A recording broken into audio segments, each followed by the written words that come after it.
المسيح ابن مريم وما أمروا إلا ليعبدوا إلها واحدا لا إله إلا هو سبحانه عما يشركون۔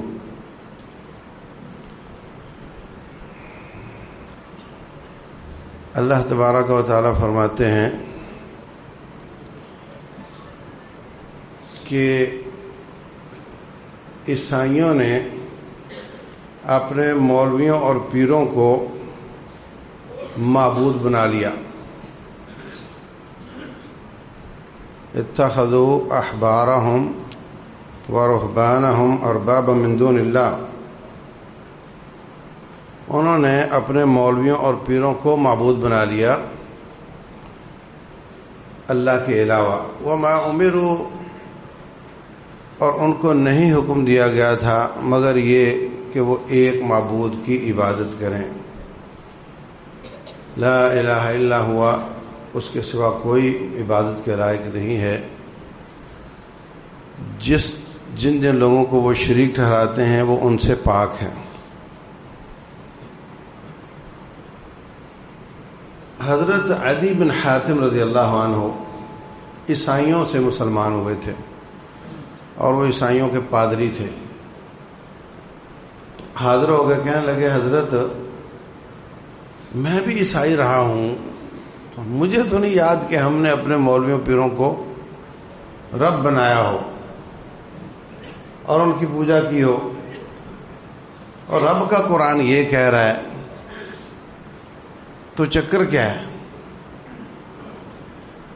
رسول اللہ صلی اللہ علیہ وسلم فرماتے ہیں عدی یہ بتاؤ کہ اللہ کسی چیز کو حلال کر دے اور مولوی اور پیر حرام کر دیں تو کس کی بات مانتے تھے؟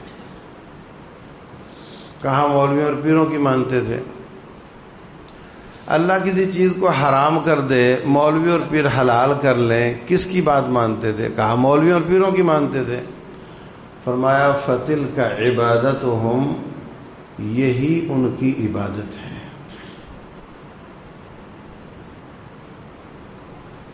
بہت گہری بات ہے، یہ بہت گہری بات ہے۔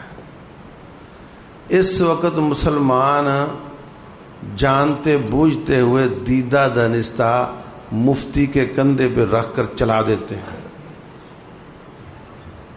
فتویٰ ہے جی، بہت بڑا مفتی ہے جی، اس نے کہہ دیا جی، اور اس کا اپنا اندر والا مفتی کہہ رہا ہوتا ہے غلط ہے۔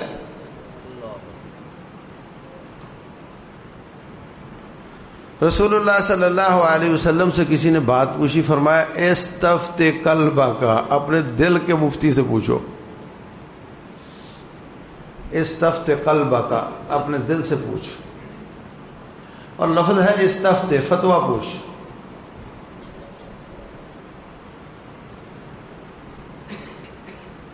حلال حرام میں رب ذوالجلال کی بغاوت کرتے ہوئے غیر اللہ کی بات ماننا اس کو معبود بنانا ہے۔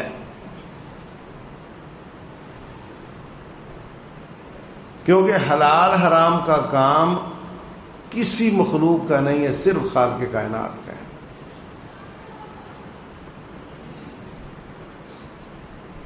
اللہ تبارک و تعالیٰ کے بتانے سے حلال حلال ہوتا ہے، حرام حرام ہوتا ہے۔ نبی صلی اللہ علیہ وسلم اپنی طرف سے نہیں کرتے، اور اگر وہ کبھی اپنی طرف سے کر لیں تو رب ذوالجلال اس کی اصلاح کر دیتا ہے۔ یاد ہے بخاری شریف میں دو واقعات ہیں۔ ایک ہے کہ آپ اپنی لونڈی کے پاس جاتے تھے تو بیویوں نے اعتراض کیا تو کہا آئندہ نہیں جاؤں گا، لونڈی مجھ پہ حرام۔ اور دوسری روایت ہے کہ آپ حضرت زینب رضی اللہ عنہا کے گھر شہد کھاتے تھے۔ آپ کی بیویوں کی دو پارٹیاں تھیں، ایک کی لیڈر حضرت زینب تھیں اور دوسری پارٹی کی لیڈر حضرت عائشہ تھیں رضی اللہ عنہ۔ حضرت عائشہ فرماتی کہ میں ہوں جو کنواری تھی جن کے ساتھ آپ نے شادی کی، اور بتاؤ کون ہے میرے مقابلے میں؟ تو حضرت زینب فرماتی میرا نکاح میرے رب نے پڑھایا، تم بتاؤ تم میں سے کس کا رب نے پڑھایا ہے؟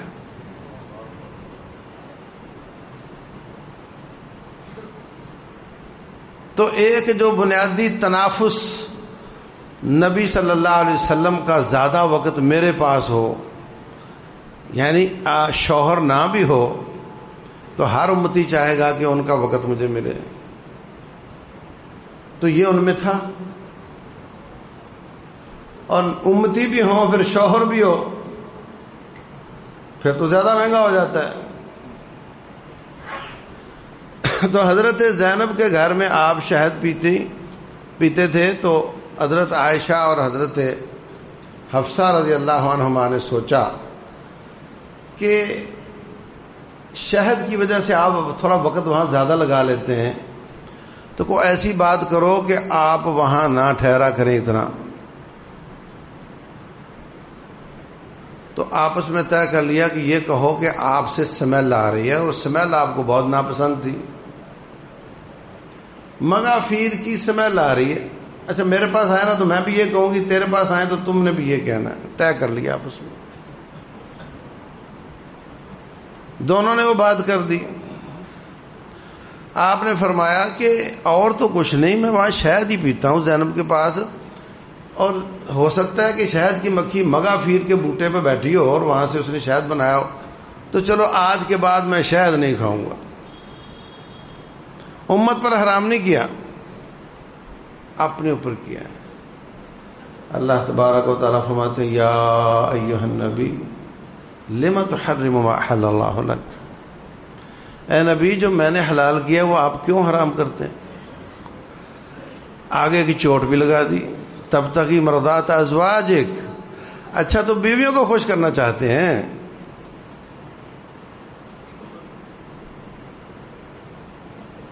اور سارا قصہ بھی رب نے سنا دیا کہ ان دونوں نے یہ بات کی آپس میں۔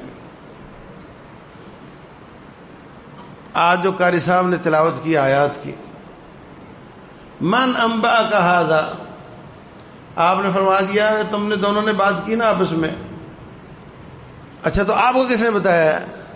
قال نبأنی العلیم الخبیر، مجھے آسمان والے نے بتایا۔ تو اپنے لیے دو چیزوں کو منع کیا تو رب ذوالجلال نے اصلاح فرما دی۔ یہاں ایک بات کرنا تھوڑا ضروری ہے، اشکال بن رہا ہے اور بعد میں بھگتنا پڑے گا، تو ابھی صاف کرتے جائیں۔ رسول اللہ صلی اللہ علیہ وسلم تو اللہ کی مرضی کے بغیر بولتے ہی نہیں، تو پھر یہ کیوں کہہ دیا؟ بنتا ہے نا۔ رسول اللہ صلی اللہ علیہ وسلم، میرے ساتھ درود پڑھتے جانا بھائی، اس میں کوئی گنجائش نہیں، یہ پڑھنا ہی پڑے گا۔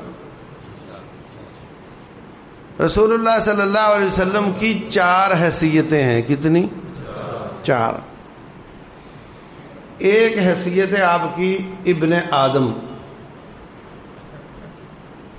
اس حیثیت سے آپ وحی کا انتظار نہیں کرتے۔ حاجت ہوئی ہے قضائے حاجت کے لیے چلے گئے، بھوک لگی ہے کھانا کھا لیا، گرمی لگی قمیص اتار دیا، اس میں وحی آئے گی تو قمیص اتاروں گا؟ نہیں۔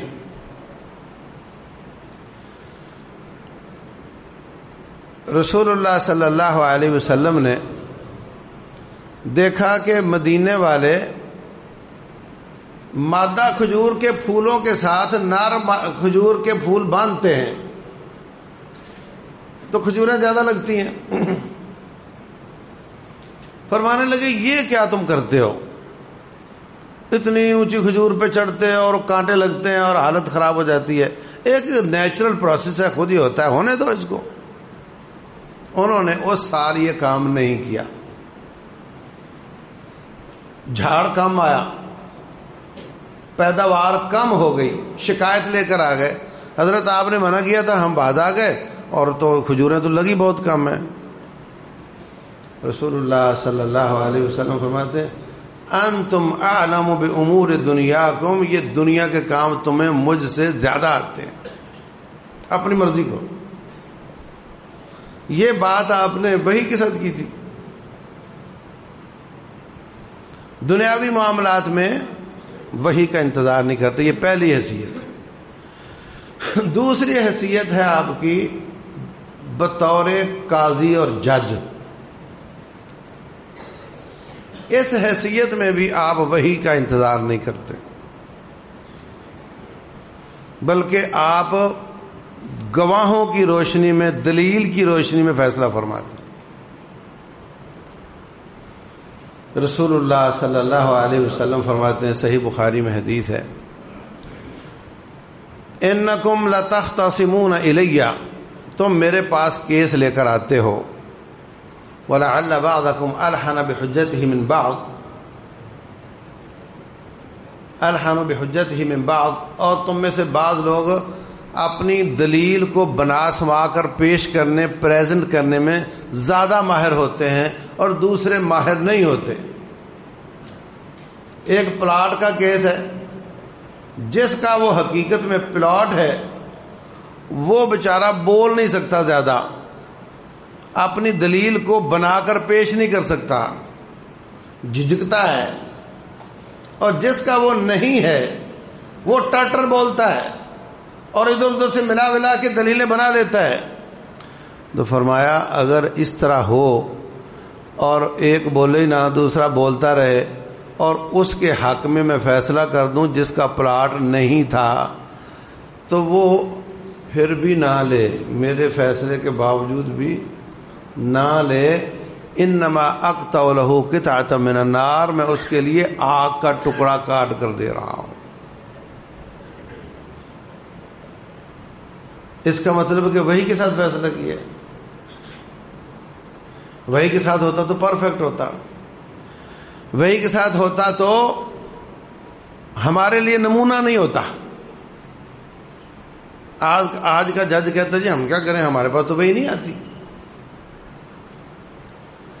جج اپنی آنکھوں سے دیکھے کہ فلاں شخص چوری کر رہا ہے، پھر وہی کیس اس کے پاس آ جائے، وہ اس لیے اس کا فیصلہ نہیں کر سکتا کہ میں نے خود دیکھا ہے، وہ اس کے گواہ پورے ہوں گے تو اس کے حق میں اس کے خلاف فیصلہ کرے گا، اپنے علم سے نہیں کر سکتا۔ ہاں خود ایک گواہ بن جائے، کیس کسی اور کو دے دے کہ میں نے دیکھا ہے، اور گواہ تلاش کرے، فیصلہ ہو سکتا ہے، لیکن گواہ کوئی نہیں اور وہ کہے میں نے خود دیکھا ہے، اس طرح فیصلے نہیں ہوتے۔ فرمایا انما اقضی بنحو ما اسمع، میں تو جو سنوں گا اس کے مطابق فیصلہ کروں گا۔ تو دوسری حیثیت رسول اللہ صلی اللہ علیہ وسلم کی کیا ہے؟ پہلی کیا تھی؟ بطور انسان، دوسری بطور جج، تیسری حیثیت آپ کی بطور حکمران۔ بطور حکمران یہاں قاعدہ یہ ہے کہ آپ مشورے کرو اور فیصلے کرو، وَشَاوِرْهُمْ فِي الْأَمْرِ فَإِذَا عَزَمْتَ فَتَوَكَّلْ عَلَى اللَّهِ، مشورہ کرو اور فیصلہ کرو۔ تو آپ فیصلے کرتے تھے، مشورے قبول فرماتے تھے۔ حضرت سلمان فارسی کے مشورے پر آپ نے خندق کھود دی، انہوں نے کہا خندق کھود کر دفاع کرنا چاہیے۔ تو یہاں بھی وحی کا انتظار نہیں کرتے، مشورہ کیا ساتھیوں بدر کے قیدیوں کے ساتھ کیا کرنا ہے۔ کسی نے کہا جی ان سے پیسے لے کر چھوڑ دیں، کسی نے کہا ہمارے بچوں کو پڑھا دیں، کسی نے کہا حضرت عمر رضی اللہ عنہ نے کہ ان کو ذبح کرنا چاہیے۔ تو آپ نے دوسرے لوگوں کا مشورہ قبول کیا اور ان کو پیسے لے کر چھوڑنے پر رضامندی کر لی۔ تو بحیثیت حکمران آپ مجلس شورا کے مشورے لے کر فیصلہ فرماتے ہیں۔ چوتھی حیثیت ہے آپ کی بطور محمد رسول اللہ صلی اللہ علیہ وسلم۔ یہاں ہے وما ينطق عن الهوى ان ہوا الا وحی یوحا، آپ وحی کے بغیر فیصلہ نہیں کرتے، انتظار کرتے ہیں۔ تو یہ جو فیصلہ تھا نا کہ میں شہد نہیں کھاؤں گا یا لونڈی کے پاس نہیں جاؤں گا، آپ سمجھتے تھے کہ یہ میرا انسان کے ہونے کے حساب سے فیصلہ ہے اور یہاں وحی کا انتظار مجھے نہیں کرنا۔ رب نے بیان کر دیا کہ نہیں، یہ حلال حرام کا مسئلہ ہے، یہاں وحی کا انتظار ہونا چاہیے تھا۔ اللہ نے اصلاح فرما دی۔ تو اللہ کے مقابلے میں رب کے حلال کو حرام کرنا اور حرام کو حلال کرنا، یہ جس کی بات مانتے ہوئے کرو گے وہ تمہارا معبود ہے، اس کو تو نے معبود بنایا۔ تو حلال حرام کا مسئلہ کفر اسلام کا مسئلہ ہے۔ جب آپ نے شرک کر لیا تو کفر اسلام کا ہوا نا۔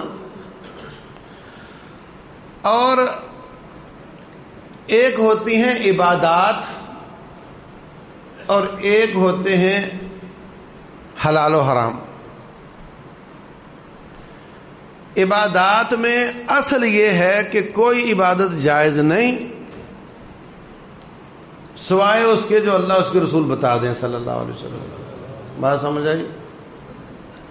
کوئی عبادت جائز نہیں مگر جو انہوں نے فرمائی ہو، کیونکہ عبادت وہی سے پتہ چلتی ہے، اٹکل پچو کیا سرائیوں سے نہیں پتہ چلتی۔ تو جس عبادت کی دلیل ہوگی وہ عبادت ہوگی، جس کی دلیل نہیں وہ عبادت نہیں۔ اگر کوئی کہے کہ ظہر کی 4 رکعتوں میں فاتحہ ہوتی ہے اور کوئی سورت ہوتی ہے اور سبحان ربی العظیم ہوتی ہے، سبحان ربی الاعلیٰ ہوتی ہے، تو اگر 4 رکعتوں کے 40 نمبر ہیں تو 5 پڑھنے سے 50 ملنے چاہیے، اس لیے کہ اس میں بھی فاتحہ ہی ہوگی، اس میں بھی سورت ہی ہوگی، اس میں بھی سبحان ربی الاعلیٰ اور عظیم ہی ہوگی۔ 4 سے اگر 40 نمبر ملتے ہیں تو 5 سے 50 ملنے چاہیے۔ مگر حقیقت یہ ہے کہ چونکہ عبادت دلیل کے بغیر ثابت نہیں ہوتی، اس لیے 4 پڑھنے والے کو نمبر ملیں گے، 5 پڑھنے والے کو انڈا ملے گا، 0 ملے گا اس کو، کیونکہ عبادت بغیر دلیل کے نہیں ہوتی۔ یہ عبادات کا قانون ہے۔ اور حلال و حرام کا قانون یہ ہے کہ ہر چیز حلال ہے مگر جس کو حرام کیا گیا ہو، یعنی حلال کی دلیل نہیں چاہیے عبادت میں، عبادت کی دلیل چاہیے۔ حلال و حرام میں حلال کی دلیل نہیں چاہیے، حرام کی دلیل ہو تو وہ حرام ہوگی ورنہ سب حلال ہے۔ بات سمجھ آ رہی ہے؟ اس لیے حلال و حرام میں اگر حرام کی دلیل نہیں تو سب حلال ہے۔ کوئی کہے بھینس کے حلال ہونے کی دلیل دو، ہم کہیں گے حلال و حرام کا قانون یہ ہے کہ صرف حرام کی دلیل ہوتی ہے، حلال کی نہیں ہوتی۔ تو تم حرام کی دلیل دے دو تو ہم حرام سمجھ لیں گے، جب حرام کی نہیں تو پھر بھینس حلال ہے۔ کوئی عورت جا رہی ہے، اس سے شادی کرنی آپ کی جائز ہے کہ نہیں؟ اس کی دلیل دو قرآن و سنت سے۔ ہم کہیں گے نہیں، حلال و حرام میں حرام کی دلیل ہونی چاہیے۔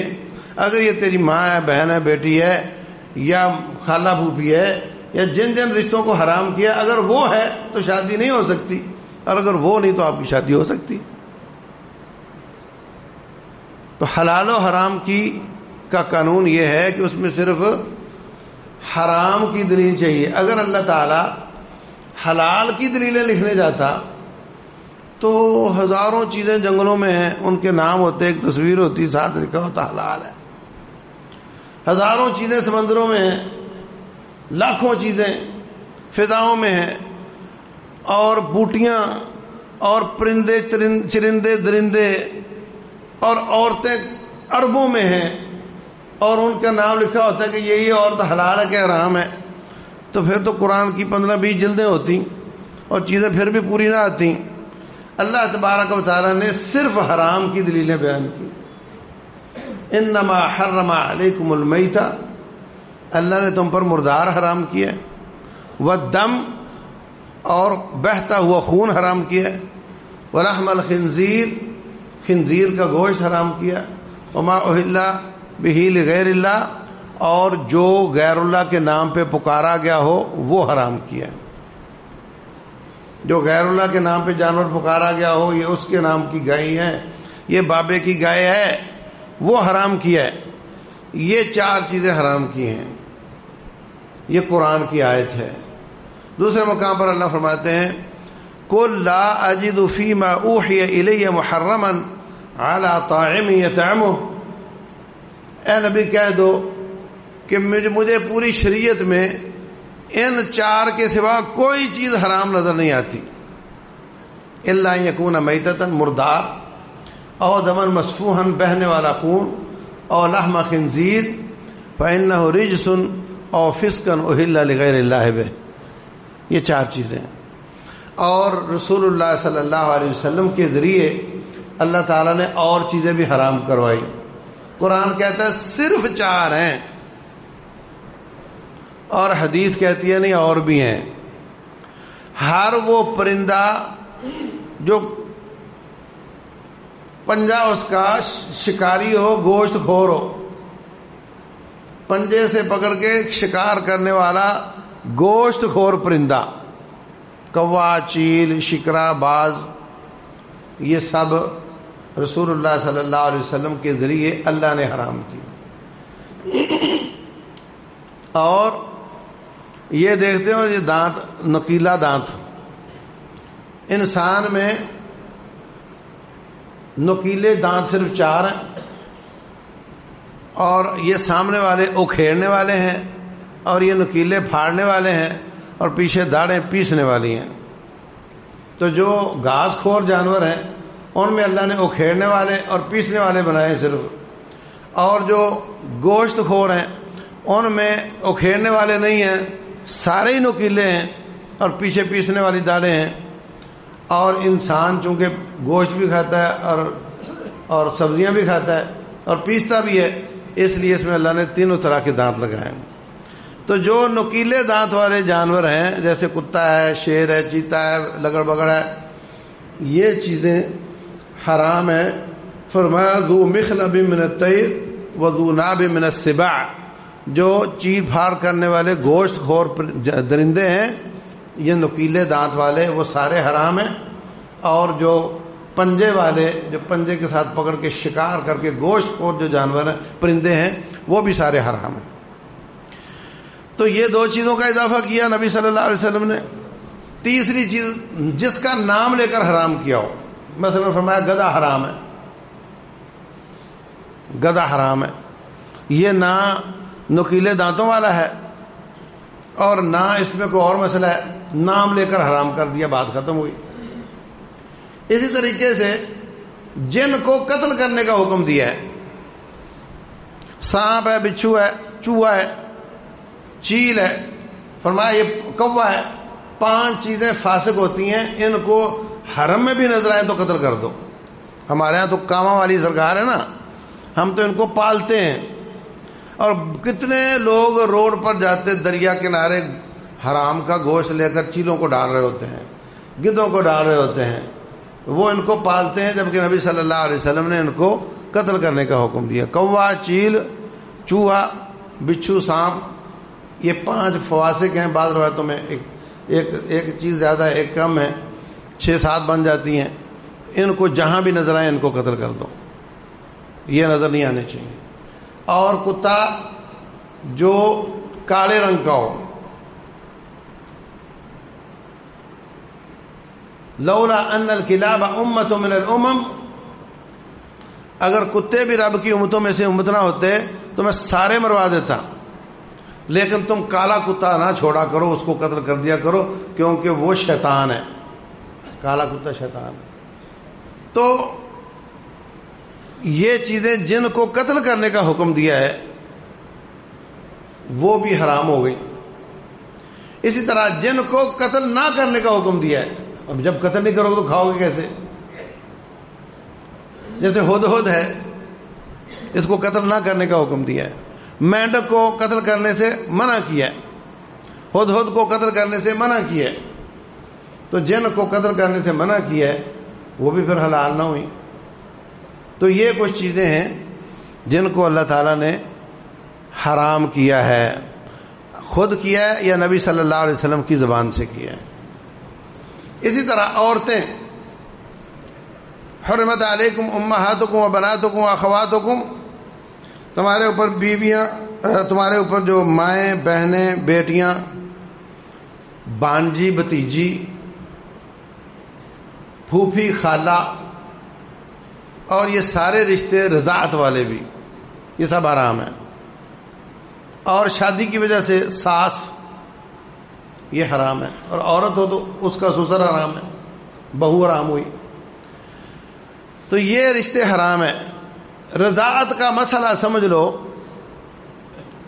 کہ عبداللہ اور عبد الرحمن دو آدمی ہیں، عبداللہ بھی صاحب اولاد ہے، عبد الرحمن بھی صاحب اولاد ہے۔ اب عبداللہ کا بیٹا عبد الرحمن کی بیوی اس کا دودھ پیتا ہے، عبداللہ کا ایک بیٹا عبد الرحیم وہ عبد الرحمن کی بیوی کا دودھ پیتا ہے، تو عبد الرحیم بچہ جو ہے نا وہ یوں سمجھو جیسے عبد الرحمن کے گھر ہی پیدا ہوا ہے، پیدا وہ عبداللہ کے گھر ہوا ہے، مگر اس نے عبد الرحمن کی بیوی کا دودھ پی لیا تو یوں سمجھو کہ وہ عبد الرحمن کے گھر ہی پیدا ہوا ہے۔ جو جو رشتے عبد الرحمن کی اولاد پر حرام ہیں وہ سارے اس پر بھی حرام ہیں۔ سمجھ آ گئی بات کی؟ عبداللہ کا بیٹا عبد الرحیم، اس نے دودھ پی لیا عبد الرحمن کی بیوی کا، تو یوں سمجھو کہ عبد الرحمن کے گھر ہی عبد الرحیم پیدا ہوا ہے۔ جو جو اس کے اپنے بچوں پر رشتے حرام ہیں وہ سارے اس پر بھی حرام ہیں، لیکن دو شرطوں کے ساتھ۔ نمبر ایک، بچہ 2 سال سے چھوٹا ہو، دودھ پیتا ہو۔ نمبر 2، کم از کم 5 دفعہ دودھ پیے، اپنی مرضی سے چھوڑے، پی لیا، اپنی مرضی سے چھوڑا، پی لیا، اپنی مرضی سے چھوڑا، 5 دفعہ دودھ پیے اور 2 سال سے عمر کم ہو، تو وہ یوں سمجھو کہ بچہ اس کے گھر ہی پیدا ہوا ہے۔ جو جو رشتے اس کی اولاد پر حرام ہے وہ سارے اس پر بھی حرام ہیں۔ لیکن عبداللہ کے بیٹے عبد الرحیم کے علاوہ جو باقی بچے ہیں جنہوں نے دودھ نہیں پیا، ان کا رضاعت سے کوئی تعلق نہیں، ان پر کوئی چیز حرام نہیں ہوئی، یہ رضاعت کے رشتے حرام ہوتے ہیں۔ ساس اور بہو یہ بھی ماں باپ کی طرح مستقل حرام ہوتے ہیں۔ سسر بہو پر مستقل حرام ہے۔ بیٹا فوت ہو گیا یا بیٹے نے طلاق دے دی، اب وہ جو سابقہ بہو ہے اب بھی وہ اپنے سابقہ سسر سے پردہ نہیں کرے گی، مستقل حرام ہے، عارضی حرام نہیں ہے۔ ہاں کچھ رشتے ہوتے ہیں جو عارضی حرام ہوتے ہیں، جیسے سالی ہے، جب تک بیوی آپ کے پاس ہے سالی حرام ہے، اور بیوی کو طلاق ہو جائے یا فوت ہو جائے تو سالی حلال ہو جائے گی۔ یہ عارضی حرام ہوئی تھی، حلال ہو گئی۔ لیکن ساس، سسر اور بہو یہ رشتے مستقل حرام ہو جاتے ہیں، رشتہ رہے یا نہ رہے وہ رشتے پھر بھی حرام ہی رہتے ہیں۔ اور جو پردہ ہے عورتوں کا، یہ ہر اس رشتے سے ہے جو مستقل حرام نہیں، یا غیر محرم ہے یا محرم ہے مگر عارضی محرم بنا، مستقل محرم نہیں ہے۔ تو عورت اپنے سسر سے پردہ نہیں کرے گی کیونکہ وہ مستقل حرام ہے، لیکن دیور سے کرے گی کیونکہ وہ عارضی حرام ہے۔ اگر عارضی حرام سے پردہ نہ کرنا ہوتا تو پھر ہر شادی شدہ پردہ اتار دے اپنا، کیونکہ میں اب عارضی طور پہ سب پر حرام ہو چکی ہوں، اور جس کی شادی ہو گئی اب وہ سب پر حرام ہوئی کہ نہیں ہوئی؟ وہ سب پر حرام ہو گئی ہے نا۔ اس کا مطلب شادی شدہ عورت پردہ کرے ہی نہ پھر۔ اور جس نے 4 شادیاں کر لیں وہ بھی کہہ دے بھائی اب کوئی خطرہ نہیں ہے، سب عورتیں پردہ اتار دو، کیونکہ عارضی طور پر مجھ پر سب عورتیں حرام ہو چکی ہیں۔ تو یہ درست نہیں کہ کوئی کہے کہ چونکہ دیور جیٹھ عارضی طور پہ حرام ہے میں پردہ نہیں کروں گی۔ ہاں جو مستقل حرام ہے ان سے وہ پردہ نہیں کرے گی. تو عورتوں کے حساب سے حلال حرام سارے پتہ چل گئے, اور کھانے پینے کی چیزوں کے حساب سے حلال حرام سارے پتہ چل گئے کہ جس کے حرام کی دلیل ہو صرف وہ حرام ہے. بعض لوگ کیا کرتے ہیں, بلا وجہ حرام کرتے جاتے ہیں. یہ لالیاں حرام کی ہوئی, بعض لوگوں نے بگلے حرام کیے ہوئے ہیں, بعض لوگوں نے طوطے حرام کیے ہوئے ہیں, بعض لوگوں نے حلال بکرے کی 5 چیزیں حرام کی ہوئی ہیں. بولے بکرا حلال ہے مگر اس میں 5 چیزیں حرام ہیں. یہ وہی بات ہے, اللہ کے حرام کو حلال اور حلال کو حرام کرتے ہیں. جو مچھلی سمندر میں مر جائے بولے وہ حرام ہوتی ہے.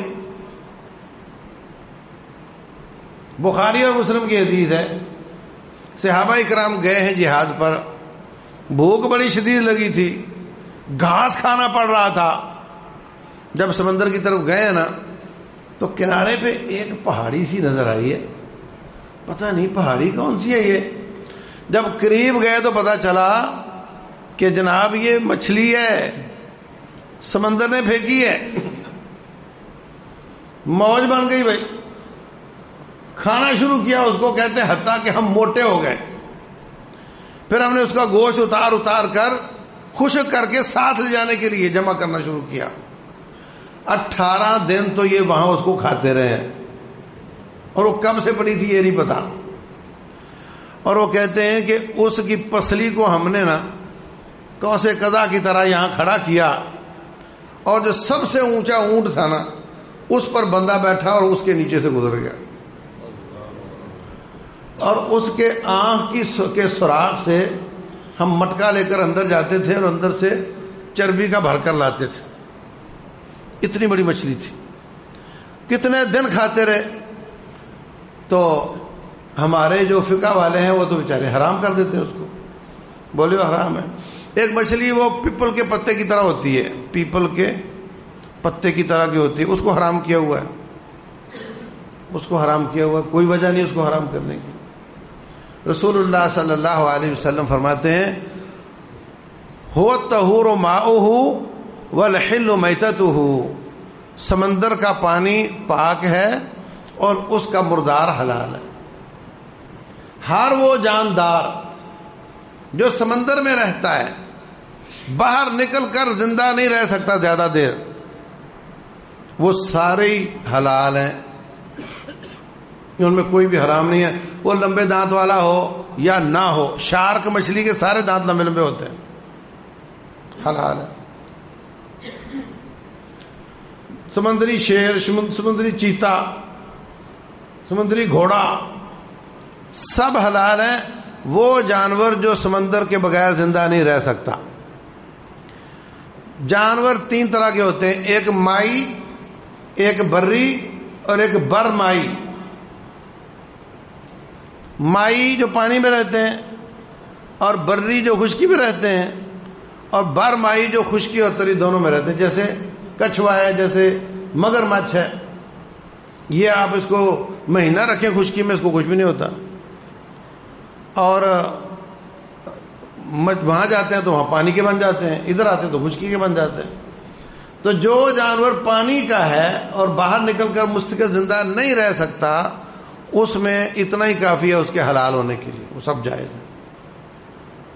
اور جو باہر بھی آ کر مستقل رہ سکتا ہے اس میں پھر وہی نشانیاں دیکھیں گے.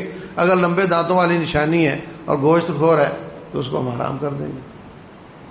تو یہ قاعدے ضابطے ہیں حلال حرام کے. لیکن رسول اللہ صلی اللہ علیہ وسلم فرماتے ہیں کہ ایک زمانہ آئے گا کہ لوگ نہیں دیکھیں گے کہ میں کیا کھا رہا ہوں, حلال ہے یا حرام ہے. اچھا, پھر کچھ چیزیں ان کی ذات حرام ہوتی ہے اور کچھ چیزیں ان کی ذات حلال ہوتی ہے مگر اس کو حاصل کرنے کا طریقہ حرام ہوتا ہے.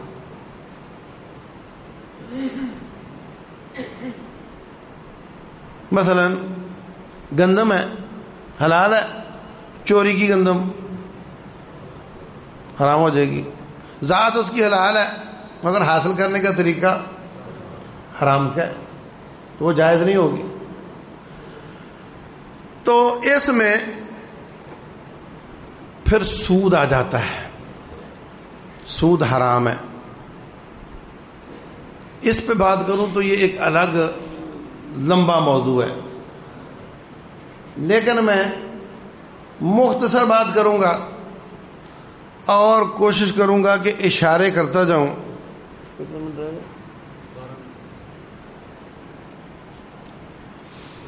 اشارے کے ساتھ بات کرنے کی کوشش کروں گا.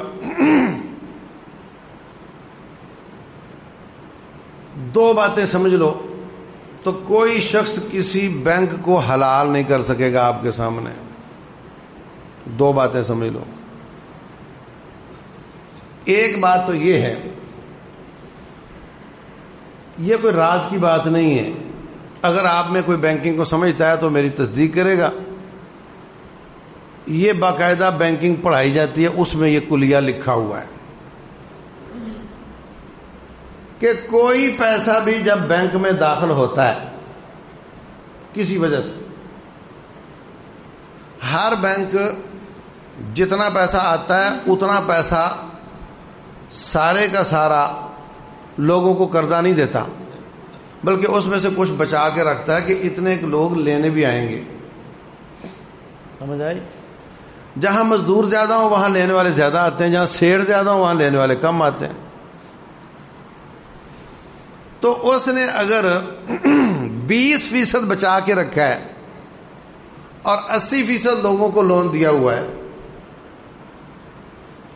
تو ہر آنے والی اماؤنٹ پر وہ 20% کے ساتھ ضرب لگائے گا.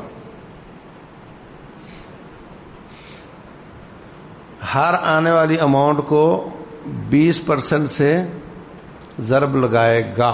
مثلا آپ نے 2000 بینک میں جمع کروایا، وہ اس کو 10,000 لکھے گا.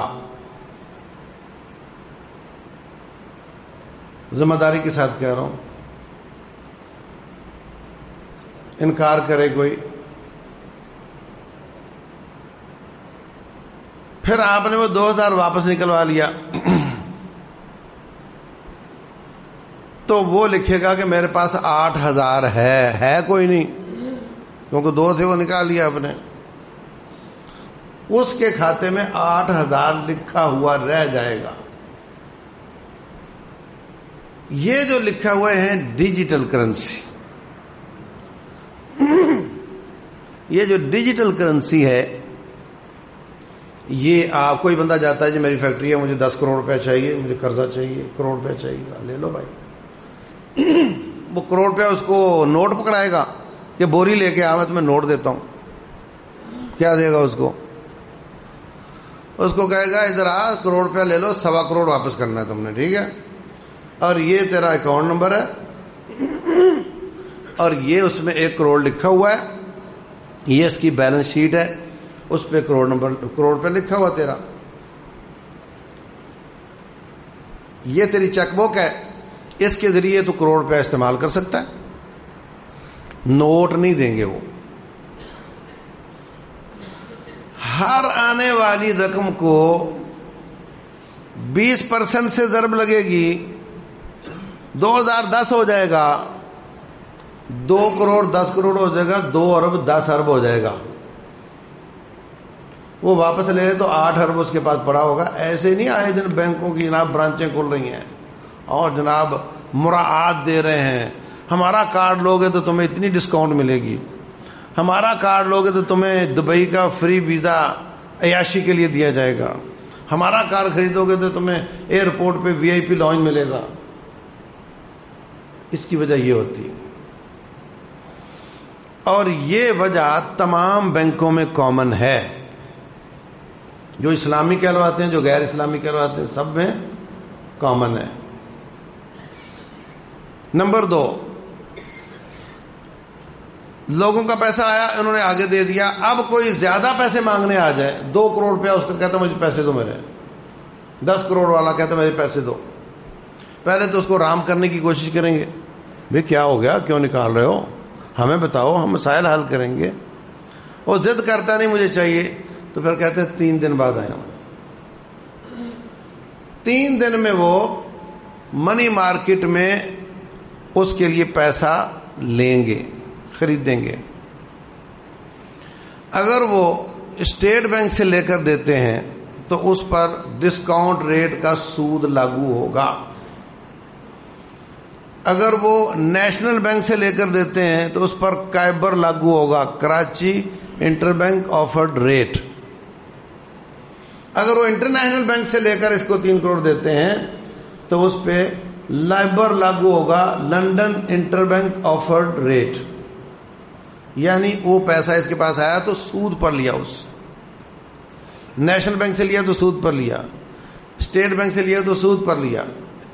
اور یہ نظام بھی اسلامی اور غیر اسلامی سارے بینکوں کا کامن ہے۔ سمجھ آ گئی؟ لین دین ٹوٹل سود پر ہوتا ہے، آپ کا پیسہ سود پہ ہی جاتا ہے، واپس آتا ہے، آپس میں لین دین کرتے ہیں سود پر ہی کرتے ہیں۔ یہ سارا نظام تمام بینکوں کا سیم ہے، اور پھر کہتے ہیں یہ اسلامی بینک ہے۔ جہاں تک تکافل کا تعلق ہے تو جوا اور سود کا مجموعہ ہے۔ ذاتی تکافل یا گاڑی کا تکافل یا فیکٹری کا تکافل۔ ذاتی کیا ہے کہ آپ نے ماہانہ پیمنٹ کرنی ہے، آپ بیمار نہ ہوں تو ساری عمر پیمنٹ ہی کرتے رہو، تو وہ جوا جیت جائیں گے۔ اور اگر اگلے مہینے اللہ محفوظ رکھے ایکسیڈنٹ ہوا، ٹانگ ٹوٹ گئی، تو ان کو 10 لاکھ روپیہ لگانا پڑ گیا تو آپ جوا جیت جائیں گے۔ آپ نے قسطیں تو 2 دی تھی ابھی، اور ان کو لگانا پڑ گیا 10 لاکھ۔ اور یہ جو کنڈیشن ہے یہ بھی بیمہ، انشورنس اور تکافل سب میں کامن ہے، کوئی خاص زیادہ فرق نہیں کیا انہوں نے۔ لیکن ایک ٹبر ہے، انہی کے فتوے ہر بینک میں، انہی کے بھانجے بھتیجے بیٹے پوتے بیٹھے ہوئے ہیں، اور بینک کا ملازم فتویٰ دے گا تو اس کی کیا کریڈیبلٹی ہوگی بھائی؟ بینک کا ملازم تنخواہ دار اسی کے حق میں فتویٰ دے گا تو اس کے پلے کیا ہوگا؟ یہ صورتحال چل رہی ہے۔ تو ہمیں جتنے قدر مجبور ہیں، تاجر کو اکاؤنٹ کھولنا پڑتا ہے، ٹھیک ہے، کیا کریں، مجبوری ہے، کم از کم احساس تو ہو کہ میں غلط کر رہا ہوں۔ پھر اس میں بہت آگے انوالو ہونے کی بجائے پھر بندہ جھجکتا ہے، تھوڑا کرتا ہے، جتنا بچ سکتا ہے اتنا بچتا ہے، اور جب اس کو پتہ چل جائے اسلامی ہو گیا پھر تو کھل کھیلے گا اس کے ساتھ۔ تو کسی کے حلال کرنے سے رب کی حرام حلال نہیں ہوتی۔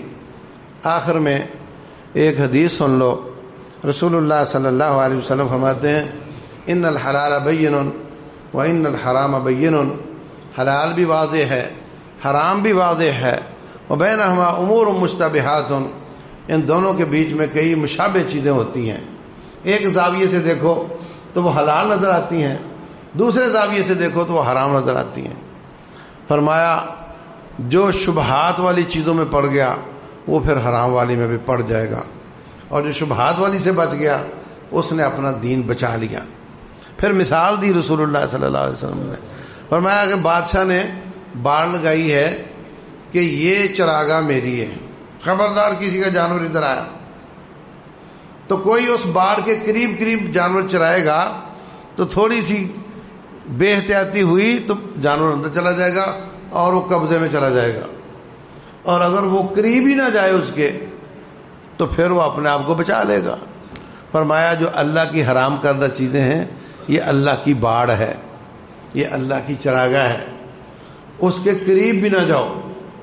تلک حدود اللہ فلا تقربوہا، ان کے قریب بھی نہ جاؤ، شبہ والی چیز سے بھی بچو اور حرام سے بھی بچو تاکہ ہمارا دین بچ جائے۔